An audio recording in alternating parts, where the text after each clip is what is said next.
Assalamualaikum warahmatullahi wabarakatuh. Di video kali ini saya akan membahas tentang algoritma breadfast search. Video ini saya buat untuk memenuhi tugas mata kuliah Artificial Intelligence. Sebelumnya saya akan memperkenalkan diri terlebih dahulu. Nama saya Anissa Habibah, kelas 5B Artificial Intelligence, Program Studi Teknik Informatika, Universitas Islam Syekh Yusuf Tangerang. Apa saja yang akan saya bahas? Yaitu yang pertama, apa itu algoritma BFS? Yang kedua, mengenai kelebihan dan kekurangan algoritma BFS. Yang ketiga, apa saja implementasi algoritma BFS. Yang keempat, bagaimana cara kerja algoritma BFS. Dan yang kelima, langkah-langkah perhitungan algoritma BFS. Bismillahirrahmanirrahim. Yang pertama, kita akan bahas tentang apa itu algoritma BFS. Mari kita simak pembahasannya yuk.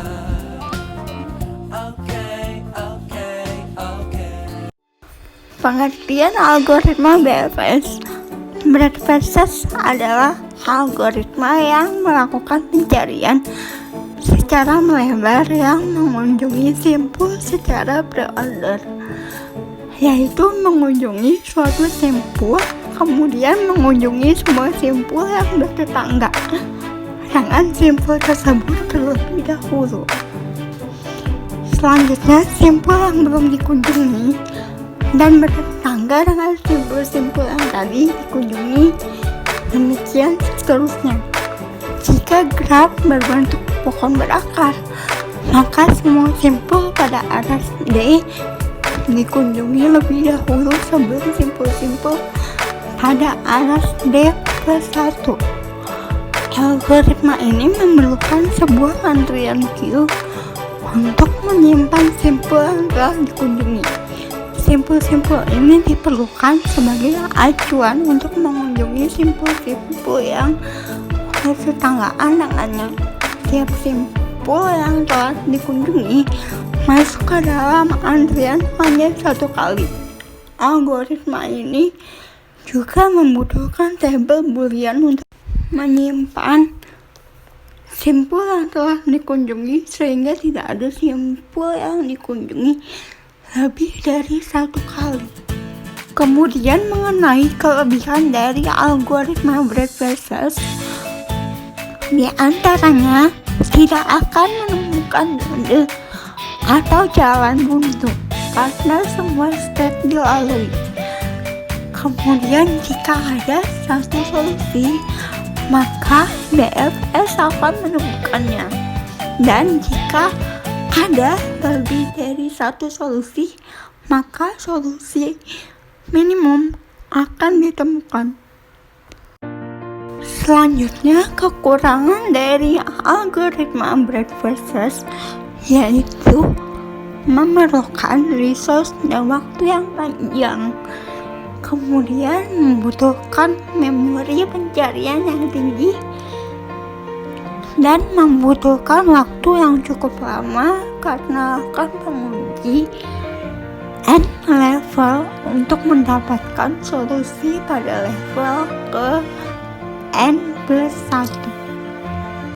Kemudian sebenarnya banyak sekali implementasi dari algoritma breadfast search ini, namun di sini saya hanya menjelaskan dua implementasi saja. Yang pertama, pada pencarian titik lokasi sebuah jalur perjalanan untuk mencari jalan yang terbaik. Dan yang kedua, menemukan solusi untuk menjawab sebuah permainan semisal tebak gambar, catur yang sifatnya dia. Selanjutnya, cara kerja algoritma BFS. Dalam algoritma BFS, simpul anak yang telah dikunjungi disimpan dalam suatu antrian. Antrian ini digunakan untuk mengacu simpul-simpul yang bertetangga dengannya yang akan dikunjungi kemudian sesuai urutan pengantrian. Yang pertama, masukkan simpul ujung akar ke dalam antrian. Yang kedua, ambil simpul dari awal antrian, lalu cek apakah simpul merupakan solusi. Yang ketiga, jika simpul merupakan solusi, pencarian selesai dan hasil dikembalikan. Yang keempat, jika simpul bukan solusi, masukkan seluruh simpul yang bertetangga dengan simpul tersebut atau simpul anak ke dalam antrian. Yang kelima, jika antrian kosong dan setiap simpul sudah dicek, pencarian selesai dan mengembalikan hasil solusi tidak ditemukan. Yang keenam, ulangi pencarian dari langkah kedua. Pembahasan berikutnya mengenai langkah-langkah perhitungan algoritma Bird Process. Are you ready? Algoritma ini adalah salah satu algoritma pencarian jalur sederhana di mana pencarian dimulai dari titik awal, kemudian dilanjutkan ke semua cabang titik tersebut secara terurut. Jika titik tujuan belum ditemukan, maka perhitungan akan diulang lagi ke masing-masing titik cabang dari masing-masing titik sampai titik tujuan tersebut ditemukan. Sebelum masuk ke dalam langkah-langkah perhitungan algoritma, ada beberapa konstanta atau parameter yang harus diketahui, yaitu tentukan jumlah titik yang harus dihubungkan. Diasumsikan dalam kasus ini jumlah titik ada 5 buah. Diasumsikan ada 5 titik yang harus dilalui semuanya, yaitu A, B, C, D, E.